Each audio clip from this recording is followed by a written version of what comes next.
မနေ့တုန်းကတော့ဝိပဿနာရှုဖို့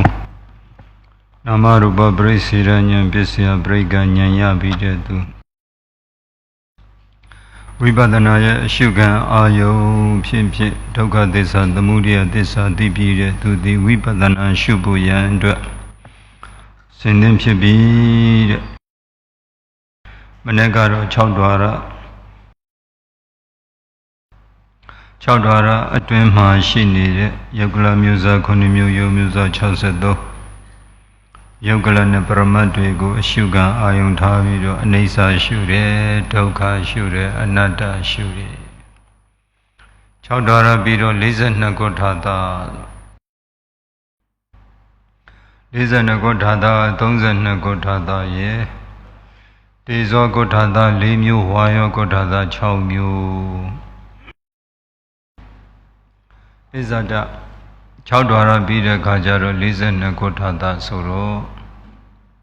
လေယာယုံကိုသိနေတဲ့စိတ်ကိုပဲတတိထားဆောင်ရှောင်ပြီးတော့တမာတိထူထောင်မေးတယ်နော်လေယာယုံကိုသိနေတဲ့စိတ်ကိုပဲတမာတိထူထောင်တယ်သိတဲ့စိတ်ကလေးကိုတတိထားဆောင်ရှောင်ပြီးတမာတိထူထောင်လိုက်တယ်တွေ့ထိနမိတာပုံကြသုံးခုကိမိသဘာဝလေယာယုံတစ်ခုလေးပုံသို့စိတ်ကြရောက်တည်ငြိမ်နေတဲ့ဧကဂရတမာတိကိုလေမအသွင်ပြောင်းပြီးကျင့်လင်တောက်ပါတဲ့ပရိပါကနမိတ်ဖြစ်ပေါ်လာသည့်ထိယူသည်တမာတိထူထောင်တဲ့လေမအသွင်ပြောင်းပြီးကျင့်လင်တောက်ပါတဲ့ပရိပါကနမိတ်ဖြစ်ပေါ်လာသည့်အခါလေဟုသောမှတ်တင်ညာလေဟုသောလုပ်ငန်းကိုလွတ်ပြီးလေမအသွင်ပြောင်းပြီးကျင့်လင်တောက်ပါတဲ့ပရိပါကနမိတ်အာယုံကိုသိနေတဲ့စိတ်ကိုပဲသတိထားဆောင်ရှောင်ပြီးတော့ပရမေဇံသမာဓိဒုတိယဇံသမာဓိတတိယဇံသမာဓိသရုဒ္ဓဇံသမာဓိကိုထူထောင်တဲ့ဇံမှတ်ထားတယ်ဒီ6ဓာရအတွင်းမှာရှိတဲ့ယုတ်တရားတွေကိုယုတ်ကလနဲ့ပရမတ်တွေကိုဝိပဿနာရှုပြီးသွားရင်42ခုထာတာဖြစ်တဲ့သဘင်ကိုသံပင်ကိုမိမိဓာတ်လေးပါအာဂတတယုတ်ကလပိုင်းခြားယူလိုက်အမှုန်နေပဲကြည်သောယုတ်ကလမကြည်သောယုတ်ကလတွေရောပြောနေတယ်ယုတ်ကလအမျိုးအစားကတော့6မျိုးရှိလိမ့်မယ်ယုတ်မျိုးစား53မျိုးရှိလိမ့်မယ်အဲဒီသဘင်မှာရှိနေတဲ့ယုတ်တွေကိုလည်းပဲယုတ်ကလနဲ့ပရမတ်တွေကိုလည်းဝိပဿနာရဲ့အရှုခံအာယုံဖြစ်ဖြစ်ဒီယုတ်တရားတွေကိုအဲဒီယုတ်ကလနဲ့ပရမတ်တွေကိုအာယုံယူပြီးတော့အနိစ္စရှုမယ်သို့မဟုတ်ဒုက္ခရှုမယ်သို့မဟုတ်အနတ္တရဲ့လို့ရှုပြီးမယ်သံပင်မွေးခြင်းခြေတဲ့လက်သက်သွားရည်တူရေပါအသာကျော်ယူတွင်ခြင်းစီညှို့နှလုံးသေးမြေဖြင့်ဆုပ်ဥမဥသိင်္စာသစ္စာဟောင်းဥနောက်သေးကြည်တလိပြည်သွေးချွေစီကဲမျက်ရည်စီကြည်တွေးနှံအစေးကျင်းငယ်ကုဋ္ဌာသတစ်ခုစီတစ်ခုစီတစ်ခုစီတစ်ခုစီအဲဒီ32ကုဋ္ဌာသလုံးမှာယုတ်ကလနဲ့ပရမတ်တွေဝိပဿနာရဲ့အရှုခံအာယုထားပြီးအနိစ္စဒုက္ခအနတ္တလက္ခဏာဤ3တန်တင်ပြီးဝိပဿနာရှုရဒါတော့6ဓာရပြီးတော့32ခုထာတာနောက်ထပ်တေဇောခုထာတာ4မျိုးဝါယောခုထာတာ6မျိုး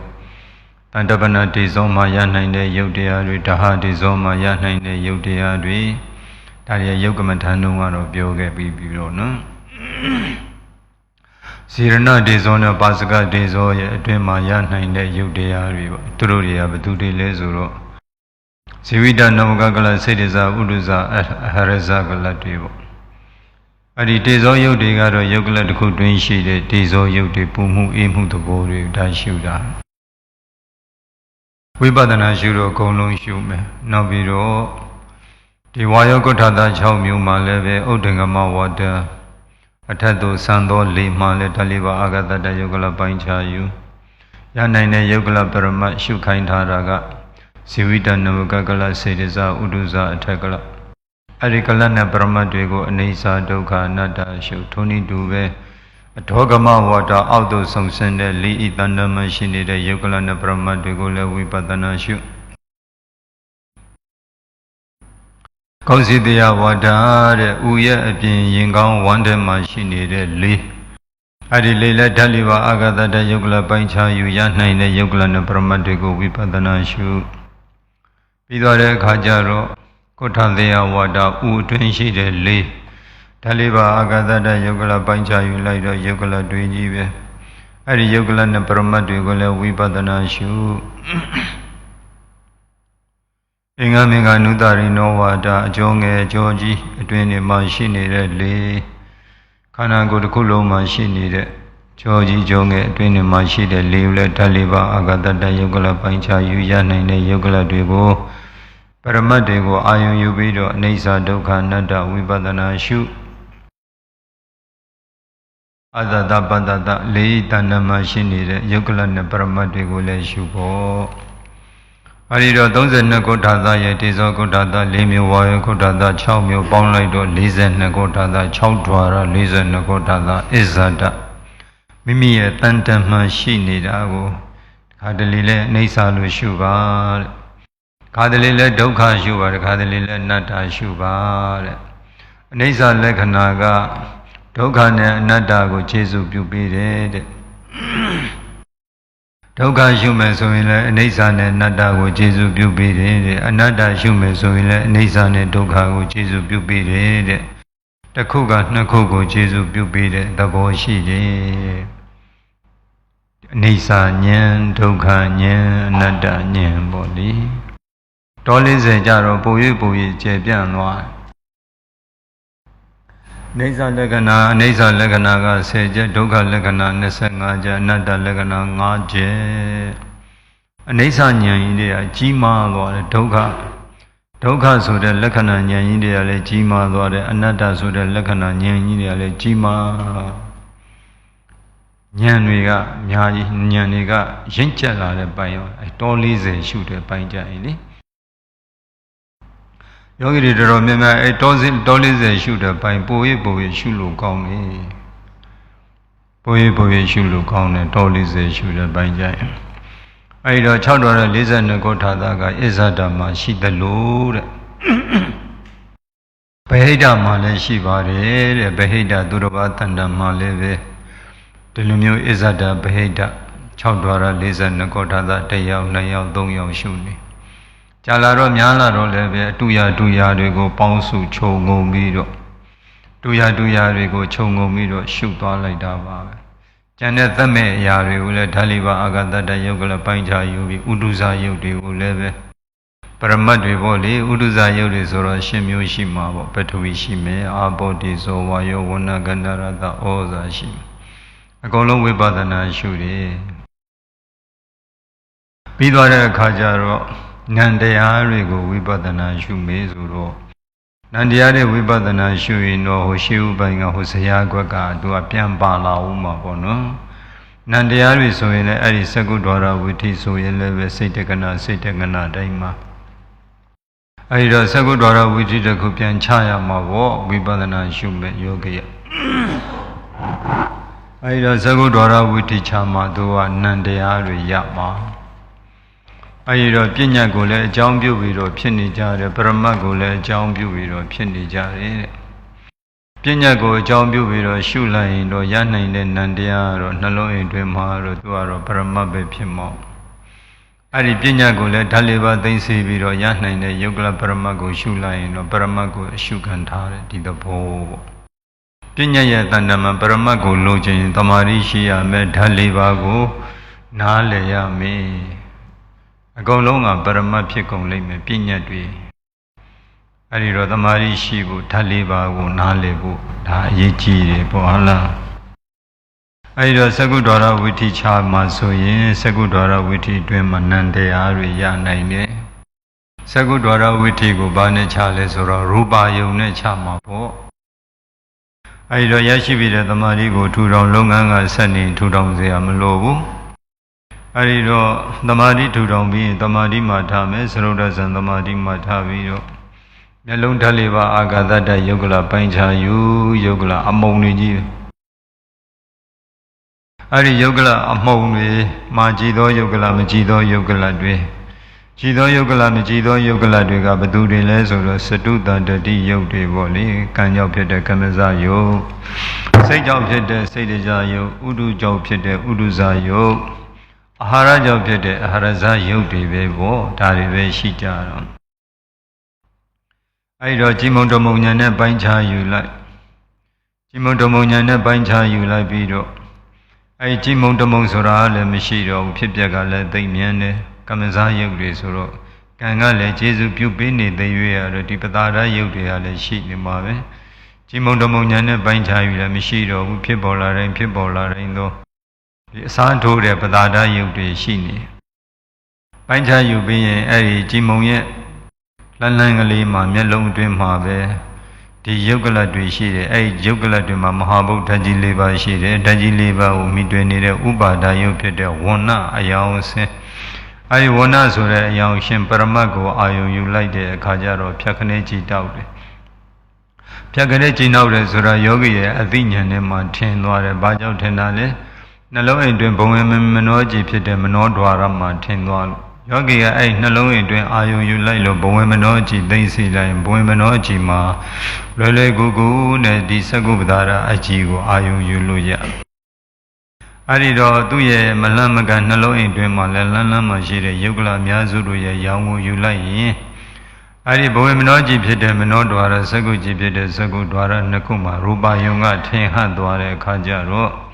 စိတ်ဓာနိယာမလမ်းကြောင်းအတိုင်းတိတဘုံဘုံကဆလနာဘုံကိုပစ္စေတာလွန်သောဘုံလုံသောဘုံရသောဘုံဆင်ခြင်းနဲ့စိတ်ဘယ်သူကိုဆင်ခြင်းလဲဆိုလို့ရှိရင်ရူပယုံမြင်သိတဲ့စိတ်ဖြစ်တယ်ဘယ်သူကိုလဲရူပယုံကိုလက်ခံနဲ့စုံစမ်းနဲ့ဆုံးဖြတ်တယ်ဘယ်လိုဆုံးဖြတ်လဲရူပယုံလို့ပဲဆုံးဖြတ်တယ်ဇောတိတိဇောခုနှစ်ကြိမ်တရားနှစ်ကြိမ်ဘုံဝင်ချပြီးနောက်လိုက်မနောဒွါရဝိထီကအဲ့ဒီသကုဒ္ဒဝါရဝိထိမှာဖြတ်သန်းပြီးတော့သကုဒ္ဒဝါရဝိထိယူအပ်တဲ့ရူပယုံကိုနောက်လိုက်မနောဒွါရဝိထိကဒီရူပယုံကိုရူပယုံလို့လည်းဆင်ញင်ဆုံးဖြတ်ချက်ချနိုင်တယ်အဲ့ဒီရူပယုံကိုယုတ်တရားလို့လည်းဆုံးဖြတ်ချက်ချနိုင်တယ်အဲ့ဒီရူပယုံကိုအနိစ္စဒုက္ခအနတ္တအတုပလို့လည်းသူဆုံးဖြတ်ချက်ချတယ်ဘလို့ကြီးပဲဆုံးဖြတ်ချက်ချလိုက်တဲ့အဲ့ဒီစိတ်တက္ကနာတွင်မှရှိတဲ့နန္တရားတွေပိဿဒွါရဝိဇ္ဇာဆင်ញင်ခိုက်မှာဆိုရင်လည်းပဲအတိစိတ်ဖတ်တာဝေဒနာတင်ညာစသည်ဖြင့်ဒီမောက္ခတိုင်အောင်မြင်သိစိတ်မှာလည်းပဲအတိစိတ်မှာမနတိကာရတိုင်အောင်စသည်ဖြင့်အဲ့ဒီနံတရားတွေကိုအစုံလိုက်ဝိပဿနာတာရှုပေးရမယ်ဒါနံတရားတွေကိုဝိပဿနာရှုတာဘာဖြစ်လို့ယခုဝိပဿနာရှုလို့ရလဲဆိုတော့ရှုဘိုင်းကဒီမျိုးစုံတို့ဖြင့်အာယတနာဒွါရလိုက်ရူပယုံတတ္တယုံကဏရတ္တယုံဖုဒ္ဓဘာယုံအာယုံတွေကိုအာယုံတွေနဲ့ဝိထိကြတာလေးကိုစနစ်တကျအဲ့ဒီအာယုံတွေကိုအကြောင်းပြုပြီးတော့ဖြစ်ပေါ်သွားကြတဲ့သိနေတဲ့စိတ်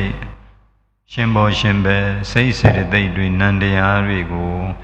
ခောက်ခါအချိန်များစွာရက်များစွာလများစွာဒါတွေကိုလေ့ကျင့်လာပြီးဖြစ်တဲ့အတွက်ကြောင့်ဒီချိန်ခါမှာဝိပဿနာရှုပါတော့ဆိုတော့အဲ့ဒီနံတရားတွေကသူ့ရဲ့အသိဉာဏ်နဲ့မှထင်နေတဲ့သဘောတရားလေးတွေအဲ့ဒီသဘောတရားလေးတွေကိုပဲဝိပဿနာထိုင်ရှုတဲ့အိဋ္ဌဒုက္ခအနတ္တအတုပအဲ့ဒီလိုမျိုးဝိပဿနာထိုင်ရှုတာနံတရားတွေကိုဝိပဿနာရှုသောတဒွါရဝိထိတွင်မှရှိတဲ့နံတရားတွေခန္ဓာဒွါရဝိထိတွင်မှရှိတဲ့နံတရားတွေဇိမ်ဝဒွါရဝိထိတွင်မှရှိတဲ့နံတရားတွေကာယဒွါရဝိထိတွင်မှရှိတဲ့နံတရားတွေကျန်တဲ့ဓမ္မယုံလိုင်းတွေနဲ့လည်းပဲဝိပဿနာနံတရားတွေကိုရှုရဇာဏံတရားတွေကိုလည်းဝိပဿနာရှုရတယ်ကတိုင်းဆိုလည်းကတိုင်းသမဘာ၈ပါးဆိုလည်းသမဘာ၈ပါးအတွင်းမှာကိုသိသိထားတဲ့ဒီအရှုခံအာယုံတွေကိုအကြောင်းပြုပြီးဖြစ်ပေါ်နေကြတဲ့ဝိသိစိတ်စဉ်အတိုင်းစိတ်တနိယာမလမ်းကြောင်းလုံးဖြစ်သွားတဲ့အတိုင်းဒီနံတရားတွေကိုနှလုံးအိမ်တွင်းမှာပဲဒါဝိပဿနာရှုတာပြီးသွားတဲ့အခါကျတော့ယုံနာနှစ်ပါးဤခန္ဓာ၅ပါးဤနဲ့ဒီလိုသွားပြရမယ်တဲ့ခန္ဓာ၅ပါးဤဆိုရင်လည်းဒီဇင်အကွက်တိုင်းမှာကြည်လိုက်ဟရိယဝတ္ထု63ဆိုတာယုတ်ကလမျိုးစား9မျိုးယုတ်မျိုးစား63စကုဝတ္ထုယုတ်ကလမျိုးစား9မျိုးယုတ်မျိုးစား63ကျန်တာတွေလည်းအကုန်လုံးဟရိယဝတ္ထုဆိုတော့နှလုံးအိမ်တွင်းမှာနှလုံးအိမ်တစ်ခုတွင်းမှာပဲဒါပြောနေအဲ့ဒီနှလုံးအိမ်တွင်းမှာရှိနေတဲ့ယုတ်ကလမျိုးစား9မျိုးယုတ်မျိုးစား63ဒီပရမတ်တွေကိုလည်းပဲဝိပဿနာရှုပါရုပ်တသက်ကိုရှုပါတဲ့ပြီးသွားတဲ့အခါကျတော့နံတသက်ကိုဝိပဿနာရှုပါခေါဏနံတသက်ဆိုတာဒီစိတ်တက္ကနာတွင်မှာရှိတဲ့နံတသက်ကိုဝိပဿနာရှုပါ အဲ့ဒီယုတ်ကောနံကိုအစုံလိုက်ယုံနံဘူးတွဲပြီးတော့လဲဝိပဿနာရှုပါသက္ကုဒ္ဒရဝိတိနောက်လည်းမနောဒရဝိတိကြံတဲ့သောတာခန္ဓာဇိမ်ဝကာယအဲ့ဒီဝိတိတွေဓမ္မယုံလိုင်းတွေလည်းပဲယုံနာနှစ်ပါးနိခန္ဓာ၅ပါးနိခန္ဓာ၅ပါးကြတော့ဘလို့ရှုလဲဆိုတော့အဲ့ဒီသက္ကုဒ္ဒရဝိတိအတွင်းမှာယုတ်တတကိုရူပခန္ဓာဖြစ်နေတဲ့ယုတ်ကလမျိုးစား9မျိုးယုတ်မျိုးစား63စိတ်တက္ကနာတိုင်းမှာသူဖြစ်သွားတာကိုလည်းပဲဒါဝိပဿနာရှုပြီးသွားပြီဆိုရင်ဝေဒနာတသက်ကိုလည်းဝိပဿနာရှုတင်ညာဖြစ်တဲ့တင်ညာတသက်ကိုလည်းဝိပဿနာရှုဝေဒနာတင်ညာမှာကျွင်းတဲ့ကျန်တာတွေအကုန်လုံးသင်္ခါရခန္ဓာတွေကိုလည်းဝိပဿနာရှုအသိစိတ်ဝိညာဉ်ကိုလည်းဝိညာဉ်နဲ့ခန္ဓာကိုလည်းဝိပဿနာရှုဆိုတော့အဲ့ဒီတော့ယုံနာနှစ်ပါးနိခန္ဓာ၅ပါးနိတဲ့ဒီယုံနာနှစ်ပါးနိခန္ဓာ၅ပါးနိကတော့ဝိပဿနာရှုတဲ့နေရာမှာသူကတော့တောက်လျှောက်ဒါကိုလက်ကင်သုံးပြီးတော့သွားတာပဲဉာဏ်နာကတော့နိစ္စနစ်မျိုးစုံတို့ဖြင့်သမတနာဉာဏ်ဥဒယဘေယဉာဏ်ဘင်္ဂဉာဏ်ဘယဉာဏ်ပုံစံကလေးတွေတော့နည်းနည်းတော့ပြောင်းသွားတာပဲပြောင်းသွားတဲ့နေရာမှာလည်းပဲဒီခန္ဓာ၅ပါးယုံနာနှစ်ပါးနိခန္ဓာ၅ပါးနိကိုပဲအခြေခံထားပြီးတော့ဒါရှုသွားကြတာပါပဲနော်အဲ့ဒီတော့ယုံနာနှစ်ပါးနိခန္ဓာ၅ပါးနိကိုလည်းဒီလိုမျိုးဝိပဿနာဒါရှုပြရမည်ဒါကတော့ဝိပဿနာနဲ့ပတ်သက်လို့အရေးအမြတ်ပေါ့ကျန်တဲ့နိစ္စနစ်တွေကတော့နောက်တစ်ဆင့်ထပ်သွားရအောင်မယ်ကျန်တဲ့ရက်တွေမှာကျန်တဲ့နိစ္စနစ်ကလေးတွေဘယ်လိုရှုရတာလဲဆိုတာသိရမှာပေါ့နော်ကဲဒီနေ့ကတော့ဒီလောက်ရပြီယောဂီအမှတ်33ဟာမေးလျှောက်လာပါဗျာရှင်ဗျာတပည့်တော်ဒီကမ္မထာအားထုတ်ရတွင်ပြုကျင့်ရမည့်အစီအစဉ်များကိုရိုးသေးပြုကျင့်ပါသည်ဗျာလူညံတိမ်မွေတော်တဘာဝလေအာယုန်နဲ့ကြုံတွေ့သည့်အခါ၌လည်းလူညံတိမ်မွေတော်တဘာဝလေအာယုန်ကိုသိနေသည့်စိတ်အစဉ်ကိုသတိထားစောင့်ရှောက်ပြီးတမာတိထူထောင်ပါတယ်ဗျာလူညံတိမ်မွေတော်တဘာဝလေအာယုန်ကိုသိနေသည့်စိတ်အစဉ်ကိုသတိထားစောင့်ရှောက်ရင်ပုံရိပ်ပေါ်ပြီးစိတ်ထွက်ပါတယ်ဗျာဆက်မတွေးအောင်သတိထားပြီးနူးညံ့တိမ်မွေးသောတဘာဝလေအာယုံကိုသိနေသည့်စိတ်အစဉ်ကိုသာသတိထားစောင့်ရှောက်ရင်တမာတိထူထောင်ပါလေဗျာအလွန်နူးညံ့တိမ်မွေးသောတဘာဝလေအာယုံနဲ့ကြုံတွေ့သည့်ခါ၌လည်းအလွန်နူးညံ့တိမ်မွေးသောတဘာဝလေအာယုံကိုသိနေသည့်စိတ်အစဉ်ကိုသတိထားစောင့်ရှောက်ပြီးတမာတိထူထောင်ပါလေဗျာတပည့်တော်ဤတနေ့တာ၌နိုးသည့်စိတ်ဖြစ်ပြီးနောက်တဘာဝလေအာယုံကိုသိနေသည့်စိတ်အစဉ်ဖြစ်နေပါလေဗျာနေ့စဉ်လုပ်ငန်းဆောင်တာများ၌လည်းပြုမှုဆောင်ရွက်ရင်းတဘာဝလေအာယုံကိုသိနေသည့်စိတ်အစဉ်ဖြစ်နေပါလေဗျာတတိကင်းသွားသည့်အချိန်မှလွဲ၍အချိန်တော်များများ၌တဘာဝလေအာယုံကိုသိနေသည့်စိတ်အစဉ်ဖြစ်နေပါလေဗျာတပည့်တော်ဤတနေ့တာ၌မြည်သို့နေထိုင်ရမည်ကိုသုံးမမိန့်ကြားပေးတော်မူပါဗျာတပည့်တော်ဤမျက်စိသည်ပြင်ပ၌မှောင်တိဖြစ်နေသောအခါမှမျက်စိမှိတ်လင်မှောင်နေပြီးပြင်ပ၌လင်းရောင်ရှိနေပါကမျက်စိမှိတ်လင်ပြင်ပကဲ့သို့လင်းနေပါလေဗျာတရားရှုမှတ်သောအချိန်၌ထိုအလင်းကိုလင်းလူရှု၍တဘာဝလေအာယုံကိုသိနေသည့်စိတ်အစဉ်ကိုသာသတိထားစောင့်ရှောက်ရင်တမာတိထူထောင်ပါလေဗျာအခက်ခဲကမရှိဘူးဆိုရင်ဒီလမ်းကြောင်းတိုင်းပဲသွားအောင်ပါလေတွေဌိနမိတ်တာဘဝင်ကြသုံးခုကင်းတဲ့သဘာဝလေအာယုံတစ်ခုတည်းပေါ်သို့စိတ်ကြရောက်တည်ငြိမ်နေတဲ့ဧကဂရသမာဓိကို10မိနစ်မှမိနစ်20 30တနာရီခွဲ2နာရီစသည်ဖြင့်အဲ့ဒီမှာအတွေ့ဌိနမိတ်တာဘဝင်ကြသုံးခုကင်းတဲ့ကင်းအောင်တန်ရှင်းတဲ့တန်ရှင်းအောင်ဒီလိုလေးပဲလေ့ကျင့်ပေးနေရတယ်ခက်ခဲမရှိဘူးဆိုဒီတိုင်းပဲသွားနေရမယ်အဲ့ဒီမှာ